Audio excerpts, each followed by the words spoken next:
ভক্তদের চমকে দিয়ে নতুন বছরের শুরুতেই বিয়ের সুখবর দিলেন জনপ্রিয় গায়ক এবং অভিনেতা তাহসান খান। তিনি জনপ্রিয় মেকওভার আর্টিস্ট রোজা আহমেদকে বিয়ে করেছেন।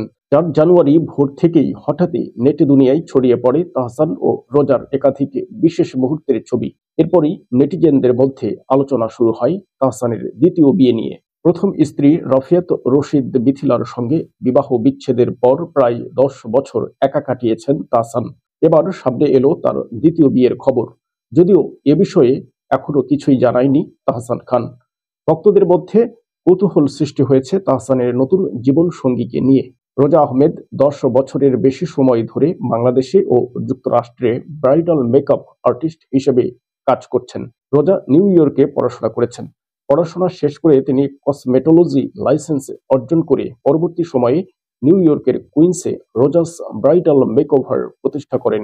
একজন সফল উদ্যোক্তাও তিনি। সামাজিক যোগাযোগ মাধ্যমে রোজা বেশ জনপ্রিয়। অসংখ্য অনুসারী রয়েছে তার। গুঞ্জন উঠেছে দীর্ঘ ৫ বছরের প্রেমের সম্পর্কে ছিল তাহসান ও রোজা। নিউ ইয়র্কের একটি কনসার্টেই হয়েছে তাদের প্রথম সাক্ষাৎ। সেই থেকে দুজনের মধ্যে সম্পর্ক তৈরি হয়। অবশেষে বিবাহ বন্ধনে আবদ্ধ হয়েছেন তাহসান খান এবং রোজা আহমেদ।